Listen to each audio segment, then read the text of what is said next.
Hi friends, welcome back to Kavya C S creations. Guys, ಇವತ್ತು healthy ಆಗಿರುವಂಥ, tasty ಆಗಿರುವಂಥ and ಕ್ವಿಕ್ಕಾಗಿ ಮಾಡೋವಂಥ ಕ್ಯಾರೆಟ್ ಪಾಯಸ ರೆಸಿಪಿ ನೋಡೋಣ ಬನ್ನಿ. 1/4 kg ಕ್ಯಾರೆಟ್ನ ತುರಿದಿಟ್ಕೊಂಡಿದ್ದೀನಿ. 1 ಬೌಲಷ್ಟು ಬೆಲ್ಲ, ಡ್ರೈ ಫ್ರೂಟ್ಸು, ಇನ್ನೂ ಪಿಸ್ತಾ ಬೇಕಾದರೂ ತೊಗೋಬೋದು ನೀವು ಇದ್ರ ಜೊತೆಗೆ, ಹಾಗೂ ತುಪ್ಪ, ಒಣಶುಂಠಿ ಹಾಗೂ ಏಲಕ್ಕಿ ಪುಡಿ, ಅರ್ಧ ಲೀಟ್ರಷ್ಟು ಹಾಲು. ಹಾಲನ್ನ ಫಸ್ಟು ಕಾಯಕ್ಕೆ ಇಟ್ಕೊಬಿಡೋಣ, ಯಾಕಂದರೆ ಆಮೇಲೆ ಒಡೆದೋಗೋ ಚಾನ್ಸಸ್ ಇರುತ್ತೆ. ಅದಕ್ಕೋಸ್ಕರನೇ ಒಂದು ಪ್ಯಾನ್ ಬಿಸಿಗೆ ಇಟ್ಕೊಂಡು ತುಪ್ಪನ ಸ್ವಲ್ಪ ಬಿಸಿ ಮಾಡ್ಕೊಳ್ಬೇಕು. ನಂತರ ಡ್ರೈ ಫ್ರೂಟ್ಸ್ ಏನು ತೊಗೊಂಡಿದ್ವಿ ಅದನ್ನ ಸ್ವಲ್ಪ ಲೋ ಫ್ಲೇಮ್ನಲ್ಲಿ ಅದನ್ನು ಸ್ವಲ್ಪ ಫ್ರೈ ಮಾಡ್ಕೊಳ್ಳೋಣ. ನಾವು ಹೈ ಫ್ಲೇಮ್ನಲ್ಲಿ ಮಾಡ್ಕೊಂಡ್ಬಿಟ್ರೆ ಅದೆಲ್ಲ ಸೀದೋಗೋ ಚಾನ್ಸಸ್ ಬೇಗ ಇರುತ್ತೆ. ಅದಕ್ಕೋಸ್ಕರ ಲೋ ಫ್ಲೇಮ್ನಲ್ಲೇ ಮಾಡಿಕೊಂಡು ನೋಡಿ, ದ್ರಾಕ್ಷಿ ಎಲ್ಲ ಯಾವ ಥರ ಉಬ್ಬಿ ಥರ ಬರ್ತಾ ಇದೆಯಲ್ವಾ, ಸೊ ಇದು ಫ್ರೈ ಆಗಿದೆ ಅಂತಲೇ ಅರ್ಥ. ಅದನ್ನು ಒಂದು ಪ್ಲೇಟ್ಗೆ ಎತ್ತಿಟ್ಕೊಳ್ಬಿಡೋಣ, ಆಮೇಲೆ ಕೊನೆಯಲ್ಲಿ ಆ್ಯಡ್ ಮಾಡ್ಕೊಳ್ಬೇಕು. ನೋಡಿ, ಎತ್ತಿಟ್ಕೊಂಡಿದ್ದೀನಿ. ಅದೇ ಪ್ಯಾನ್ಗೆ, ಅದೇ ತುಪ್ಪಕ್ಕೆ ನಾವು ತುರಿದಿಟ್ಕೊಂಡಿರೋವಂಥ ಕ್ಯಾರೆಟ್ನ ಸೇರಿಸ್ಕೊಳ್ಳೋಣ. ಸೇರಿಸ್ಕೊಂಡು ಅದನ್ನು ತುಪ್ಪದಲ್ಲಿ ಚೆನ್ನಾಗಿ ಫ್ರೈ ಮಾಡ್ಕೊಳ್ಬೇಕು.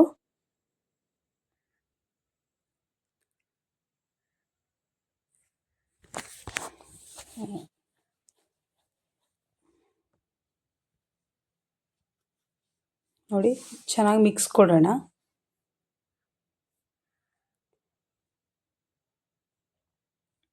ಎಷ್ಟು ನಾವು ನೀಟಾಗಿ ತುಪ್ಪದಲ್ಲಿ ಫ್ರೈ ಮಾಡ್ಕೊಳ್ತೀವಿ ಅಷ್ಟು ಬೇಗ ಕ್ಯಾರೆಟ್ ಬೇಯುತ್ತೆ.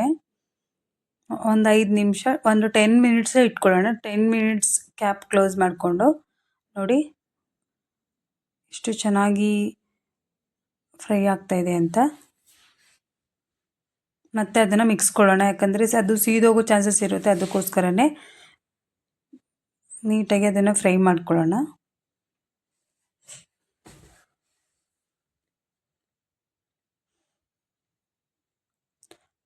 ತುಪ್ಪ ಕ್ವಾಂಟಿಟಿ ಬೇಕಾದರೆ ಇನ್ನೊಂದು ಸ್ವಲ್ಪ ತೊಗೊಳ್ಬೋದು. ನಾನು ಸಾಕು ಇಷ್ಟೇ ತೊಗೊಂಡಿದ್ದೀನಿ.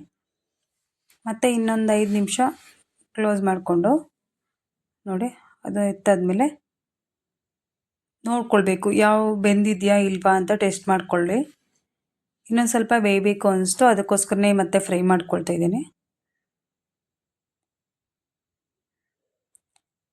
ಫ್ರೈ ಆದ ನಂತರ ನಾವು ಕಾಯಿಸಿ ಇಟ್ಕೊಂಡಿರೋವಂಥ ಹಾಲನ್ನ ಹಾಕ್ಕೊಳ್ಬೇಕು.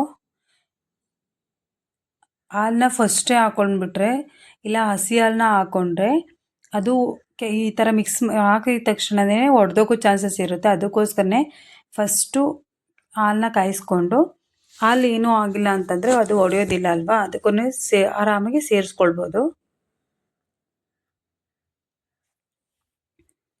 ಅರ್ಧ ಲೀಟ್ರ್ ಹಾಲು ತೊಗೊಂಡಿರೋದು ನಾನು. ಅದನ್ನು ಲೋ ಫ್ಲೇಮ್ನಲ್ಲೇ ಬೇಯಿಸ್ಕೊಳ್ಬೇಕು, ಯಾಕಂದರೆ ನೋಡಿ ಯಾವ ಥರ ಉಕ್ಕಿ ಬರ್ತಾ ಇದೆ ಅಂತ ನೋಡ್ತಾ ಇರ್ಬೋದು ನೀವೇ, ಎಲ್ಲ ಚೆಲ್ಲೋಗ್ಬಿಡುತ್ತೆ. ಅದಕ್ಕೋಸ್ಕರನೇ ಲೋ ಫ್ಲೇಮ್ನಲ್ಲೇ ಬೇಯಿಸ್ಕೊಳ್ಬೇಕು. ನಾವು ಹಾಲಿನಲ್ಲಿ ಮಾಡುವಂಥ ಯಾವುದೇ ಸ್ವೀಟ್ ಆಗಲಿ ಲೋ ಫ್ಲೇಮ್ನಲ್ಲೇ ಮಾಡ್ಕೊಳ್ಬೇಕು, ಇಲ್ಲ ಅಂದರೆ ಎಲ್ಲ ಸುರಿದೋಗ್ಬಿಡುತ್ತೆ ಉಕ್ಕಿ. ಒಂದು 5 ನಿಮಿಷ ಕ್ಯಾಪ್ ಕ್ಲೋಸ್ ಮಾಡ್ಕೊಳ್ಳೋಣ. ನೋಡಿ ಎಷ್ಟು ಚೆನ್ನಾಗಿ ಬೇಯ್ತಾ ಇದೆ ಅಂತ. ಅದರಲ್ಲಿರೋ ಕ್ಯಾರೆಟಲ್ಲಿ ಇರೋವಂಥ ಅಂಶ, ಗಟ್ಟಿ ಅಂಶ ಏನಿದೆ ಅದೆಲ್ಲ ಹಾಲಿನಲ್ಲಿ ಚೆನ್ನಾಗಿ ಫ್ರೈ ಆಗಬೇಕು, ಸಾಫ್ಟಾಗಿ ಬರಬೇಕು. ಅದು ಆವಾಗಲೇ ಒಂಥರ ಪಾಯಸ ತಿನ್ನೋರ ಫೀಲ್ ಆಗುತ್ತೆ. ಸ್ವಲ್ಪ ಬೆಂದಾದ ನಂತರ, ಅರ್ಧ ಬೆಂದಾದ ನಂತರ ಬೆಲ್ಲ ಆ್ಯಡ್ ಮಾಡ್ಕೊಳ್ಳೋಣ. ಹಾಲಿನಲ್ಲಿ ಮಾಡ್ತಾ ಇರೋವಂಥ ಸ್ವೀಟ್ ಆಗಿರೋದ್ರಿಂದ ಬೆಲ್ಲನ ಸ್ವಲ್ಪ ಹೈಜಿನಿಕ್ ಆಗಿ ತೊಗೊಳ್ಬೇಕು, ಯಾಕಂದರೆ ಒಡೆದೋಗೋ ಚಾನ್ಸ್ ಇರುತ್ತೆ ಅಲ್ವಾ ಹಾಲು. ಅದಕ್ಕೋಸ್ಕರನೇ ಚೆನ್ನಾಗಿರೋ ಬೆಲ್ಲನೇ ತೊಗೊಳ್ಳಿ. ಒಂದು 5 ನಿಮಿಷ ಲೋ ಫ್ಲೇಮ್ನಲ್ಲೇ ಬೇಯಿಸ್ಕೊಳ್ಳೋಣ. ನೋಡಿ, ಅದೆಲ್ಲ ಬೆಲ್ಲ, ಹಾಲು, ಕ್ಯಾರೆಟ್ ಎಲ್ಲ ನೀಟಾಗಿ ಮಿಕ್ಸ್ ಆಗ್ತಿದೆ. ಬೆಲ್ಲದ ಅಂಶ ಎಲ್ಲ ಕ್ಯಾರೆಟ್ ಚೆನ್ನಾಗಿ ಅಬ್ಸರ್ವ್ ಮಾಡ್ಕೊಳ್ಬೇಕು. ನೋಡ್ತಾ ಇರ್ಬೋದು.